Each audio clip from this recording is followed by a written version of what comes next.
And we've been in this territory sort of before. Campaigners are trying to ban the use of the term lycra louts to describe speeding cyclists and even stop the likes of Jeremy Clarkson poking fun at them. Under new proposed media guidelines, abuse of cyclists would be treated, wait for it, as a hate crime, and they would get the same protection as domestic violence victims and refugees. It goes on to suggest that newspapers should be gagged from stating if an injured cyclist was not wearing a helmet or high-vis clothing.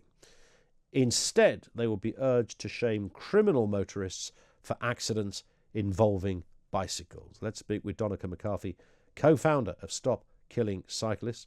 Donnachadh, afternoon to you. We've touched good at this end, thanks, and we've talked a lot about cyclist issues, of course, over the last year or so, but this seems bonkers, right? Yeah, it is a bonkers article from the Daily Mail, which obviously has very little truth in it. What we're looking at here is there's a consultation out by Westminster University and the Active Travel Academy about what guidance should be used by journalists when they're covering cycling issues. Because actually currently at the moment, something like 2/3 of coverage of cycling issues is negative. And there's a lot of hate abuse in the media at the moment against cyclists. And so this is just a guidance on how journalists should cover this. There is no proposal that I have heard from anybody calling for a hate crime, as the Daily Mail screams its headline. It's, again, an effort to create division between people using the roads, and classic Daily Mail stuff. But when it's suggested or proposed media guidelines that cyclists should be treated in the same way as domestic violence victims or refugees, that may not be the law of the land, but it's being suggested it should be the law of how it's reported. I'm assuming that cycle blaming is, when there's been an incident, is like blaming a woman wearing a short skirt if there's been an assault. Sure. I mean, what they're trying to deal with here is deal with language that attributes wrongly blame or actually incites hatred and division. And I think that's actually a positive thing for society and to encourage our media to do, is to cover stories factually rather than trying to incite hatred. So some of the examples that they are quoting is when the media describes the whole cycling community, from kids to grandparents to nurses cycling to work, as lycra louts. I mean, describing a whole section of community with that insult is actually not helpful to peaceful treatment of people on the roads. It's a bit of British fun, isn't it? It's British humour, isn't it? We still, for some reason, we're still slightly amused by people who get on bicycles. I can't explain that, but there is, for some reason, some sort of comedy material in, grown men wearing lycra and stuff on a bike. I mean, it does throw up some potential for humour, does it not, Donnachadh? I'm not actually talking about humour here. I'm talking about actually labelling everybody who uses a bike with this insulting term. It's like in the days when homophobia was prevalent, it was okay to call people like me a faggot. It was seen as humour. Why is it seen as humorous to describe people who are cycling to work or are actually cycling to school as lycra louts? The word lout implies that we are damaging society and that we are a negative force in society, when actually it's the opposite. But, it's a nurse cycling to work, trying to be healthy. But I don't know anybody who calls a nurse riding to work a lycra lout. It's usually when somebody's cut them up in a car or jumped a red light. That's when the term lycra lout is used, isn't it? I'm not sure I've ever heard anybody say it. I've only ever seen it written down, I think.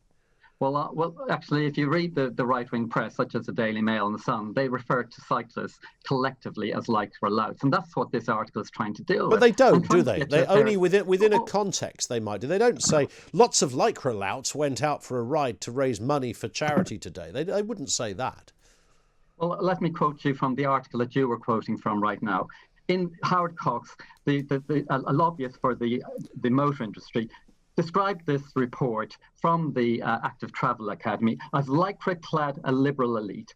Motorists will be repulsed that militant urban-based cyclists want drivers to take the blame. So that language is divisive, and that's how they smear everybody who cycles on the road. And what we want is a peaceful relationship with people who drive and people who cycle. It's difficult though, isn't it, Donnachadh? Donnachadh, look, I love you to bits, although we don't know each other well. We speak a lot. I think we do well in a pub having a pint together. However, you cyclists, you're a bit naughty on the road. Isn't that where the humour is, or where the annoyance is? No, well, I don't find anybody behaving badly on the road humorous. And actually, I want everybody on the road, whether they're pedestrians, cyclists. But red light. Let me ask you a straight question. The thing is the important point here. One of the things that they are talking about is regularly in the media that we would like changed. If a cyclist is hit by a speeding, let's say, black cab, the article reports it as an accident where the cyclist collided with the black cab. Now, there's two things there. A, it's not an accident because the black cab was speeding. And B, cyclists aren't kamikazes. They're aiming ourselves at black cabs to commit suicide. So it's really important that when reporters are covering... But what if it's the cyclist's fault? Pardon? What if it's the cyclist's fault? If it's the cyclist's fault, then actually report it accurately. But the point of this report is 61% of coverage in the media of cyclists is negative, and we want to move on to a more positive and balanced reporting. I think that's a reasonable thing to ask of the media. And for example, you're talking about hate crime. Yes. I mean, when I spoke to your reporter, your researcher earlier, I'm a cycle campaigner. I've been out in the public eye for around 5 years. You should see my Twitter account. The amount of abuse, homophobic, racial, and sexist I get. It's just astonishing. And nobody's going to endorse that. It's really time that we should actually move away from that. We can have a civil conversation between people like you and me, and in the media, we have a civil debate, not an abusive debate in our society. Okay. What about this issue, though, of not reporting if a cyclist isn't wearing a helmet or a high-vis jacket? What's the story there? I agree that is I actually accept that's a grey area. I wouldn't want to forbid any journalist from reporting facts. However, what they are asking for is actually proportionate facts. If a cyclist is killed by HGV trucks, speeding or drunken or using a mobile phone, it's not relevant whether I have a helmet or a high-vis jacket, because that would have not saved my life. A helmet saves you from falling at 14 miles per hour. They're not like the crash helmet a motorcyclist has. You never hear a driver being reported in the media, they were killed and they weren't wearing a crash helmet, when a crash helmet would have saved their lives. But you would if it was a motorcyclist, would you? They would put that detail in a motorcyclist report. Absolutely. Is it about disproportionality? Because, of course, there are some rotten drivers out there who... I was watching some videos earlier on a colleague of mine, Jeremy Vine, as you will know, Jeremy, as well, Donnachadh, regularly puts videos up there. And, I'm always fascinated when I see the antics that some people get up to. Antics does give it a comedic spin. Sometimes it's pretty dangerous stuff, of course, and I wouldn't suggest otherwise. But by the same token, percentage of drivers that don't have their lights on at night compared to the percentage of cyclists, for example, I mean, there's no contest there, is it? And it's things like that. The red light jumping dodge pots, it's things like that. There are just too many cyclists who don't adhere to the basic regulations. It wrecks it for people like yourself and Jeremy. And it's always those kind of stories that stand out, isn't it? You don't remember the good cyclist, you remember the bad one. Yeah, we listen to those stories. And I'd say around 90% of the interviews I do are about red light jumping and about lights.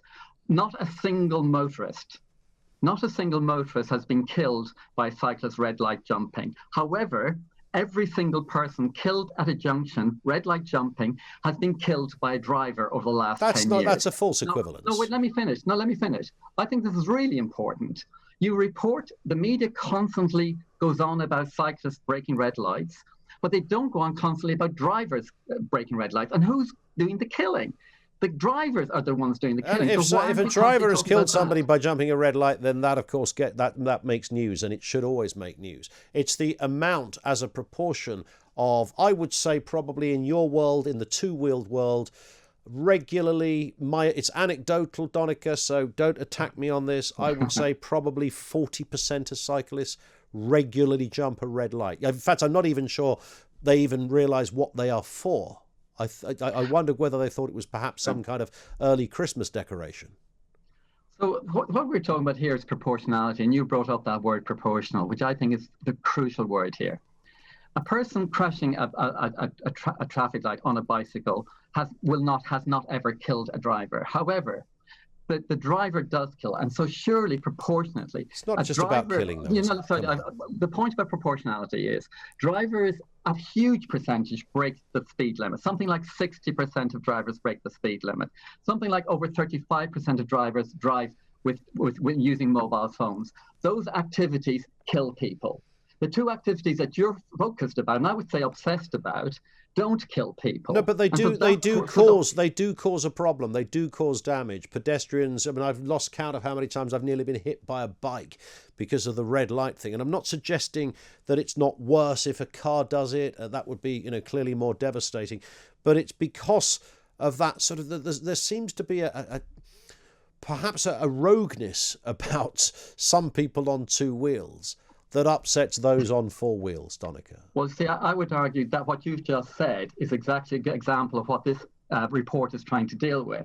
You are focusing on activity that doesn't kill people, and we're trying to get the media to focus on activities that does kill people. And surely that's what we should be dealing with, proportionality. If we talk about death, yes, you're right, but death is not the only issue on a road, of course. Yeah, and the same proportionality applies to serious accidents and violence. So, for example, take the issue of cyclists killing people. 2 people a year are killed tragically by people cycling. That is less than the number of people killed by cows in fields. And yet most of the media is talking about this tiny aspect of road safety, when thousands of people are dying from pollution, thousands of people are dying from inactivity, and over 1,000 people are dying from crashes. So why should this debate be hijacked by red light crashing by cyclists? All right, on that point, Donnachadh, it's always good to talk. Thank you, Donnachadh McCarthy, co-founder of Stop Killing Cyclists. Again, I'll hammer that point home any day of the week. The inconveniences on the road come in all forms. It's not ultimately just about whether you kill someone.